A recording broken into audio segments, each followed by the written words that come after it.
else to say about this one other than we need goaltending, right? I mean, I know I'm the forever optimist and that I give a lot of slack to our goaltending, even though I've also criticized it a bunch this season. But in that game, there's not too much defensively to really pick apart, right?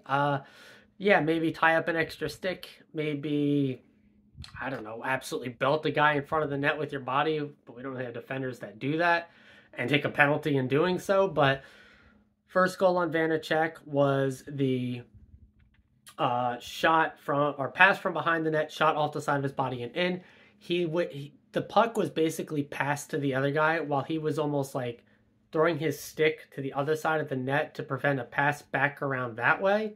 And so clearly, by the time he actually got back over to the other post, it's going to shoot off of you and into your net. It was, his reaction on getting back to the other side was way delayed. Yes, this stuff happens in almost a fraction of a second, but if you watch that replay at full speed, I'm not even talking slow-mo where you have the benefit of the doubt, just live game speed, you can see how extra tick of a fraction of a second that he stays there against the, at the time, the near post before moving over to the far post. That is almost inexcusable. Second goal basically is inexcusable. Yeah, Hataka probably needs to cover behind him there instead of kind of lollygagging in the front where the puck clearly was not. Now, we did have the experience in the last game in Colorado where if their defenders would have lollygagged a little bit more right in front and picked up the puck that bounced back down, they maybe saved a goal. But you see countless times in the NHL how defenders will basically put their stick back behind the goalie between the legs and then just push to stuff any puck right back underneath them. Hataka did not do that. Vitek bled that rebound right behind him and just sat there long enough for the Calgary Flames to, of course, score again. The third goal was the Kevin Rooney one, where it was basically just beats him right 5-hole, where, again, probably needs to have that. This is Kevin Rooney, talked about on the broadcast, hasn't scored in about a billion years. He's not that offensive touch guy. It wasn't an insane release. It wasn't a pullback shoot type situation. It was just that one. I'm more upset at the first two than the last two, to be honest. Yeah, there was an empty net, but I don't care about empty net goals.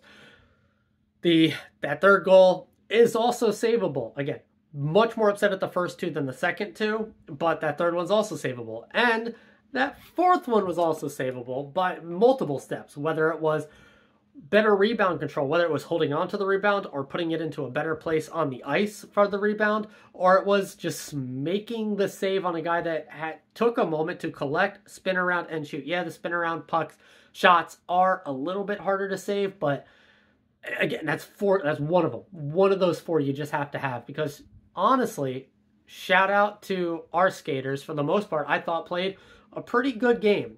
First period, dominant. The second period, not as dominant, but fairly close, except for, I would say, maybe the back third of the second period, where the Flames definitely poured it on a little bit, multiple posts, definitely controlled the play there. And then again in the third period, I thought we had the better run of play for the most part. The Nico line, start to finish, dominant. I mean, they were, all three? It was basically all of the offense. You had the beautiful opening goal there from Palat with the outlet pass. You have the play with Nico and Bratt yet again. You've got the beautiful setup. Palat scores. The second goal, shorthanded, Bratt and Nico. Beautiful setup. Nico, great shot. Second goal. The third goal, yeah, this one wasn't as beautiful. Yes, it just bounces off him, but you'll take those. Palat's second goal tonight. You love to see that for him. And that's kind of where we ended. I thought Jack looked pretty dang good for the most part. Had his legs under him, was skating around pretty great. You could definitely tell there were some instances where, I mean, it's kind of just normal Jack things, but I would say just an extra tick tonight than usual, where he definitely avoided some physical play, like taking the body. He would basically take the out step instead of the in step, going into the boards. He instead would kind of let the Flame player beat him to the puck and then would try and take the puck away stick handling. I don't blame him for him not there. I think we'll really see his game take off when he takes a full body hit and can bounce back from it. He's like, okay, my body's feeling good. Shoulder, wrist, elbow, whatever it was, upper body is just feeling good taking a big hit. And so I think that's kind of the moment you have to wait for Jack to really feel comfortable back in the game. But all in all, I mean, he was Jack Hughes. He didn't get the amount of time of ice that he normally would get. So maybe that's why eye test-wise he didn't feel as dominant. But when he was out on the ice, I thought he looked really good. Yeah, I thought Holtz had some great setup plays. They put Mercer out there maybe just for a bit of a change-up play there with them. I don't blame it. I don't think Holtz really did anything wrong. I'm not getting into the whole Holtz discussion on this one. I don't think it's really worthwhile. We'll see what the lines look like next game. My assumption is it's going to be Jack with Toffoli and Mercer for the start of that one. Holtz back on the fourth, or third maybe. We'll see how that goes. From there, I thought the Timo line, maybe you want a little bit more out of that, but I thought they also, for the most part, were okay. They had some setup chances, but that's one of those where if you have the Nico line going, the Timo line kind of was net, and then the Jack line, you want the Timo line to maybe get a matchup nightmare for the other team going. But in this one, we kind of decide the matchups, and I believe Ruff basically matched up the Timo line against the Flames' second line, so Jack's line got to feast a little bit more. And then I thought the fourth line probably should have been better than they were, given that basically, other than Bastian, I thought Lazar's been one of our best players. He could have feasted. He actually, I thought, played pretty well. Wasn't as impressed by no second Bastian in this one. And then I thought our defensemen pretty much across the board didn't have any huge missteps outside of, again, maybe just tying up some sticks on a couple of those rebound plays out front, especially the third and fourth goals. First and second, not so much, except for, again, the second goal. Hataka probably needs to put the stick behind. He had plenty of time to do so.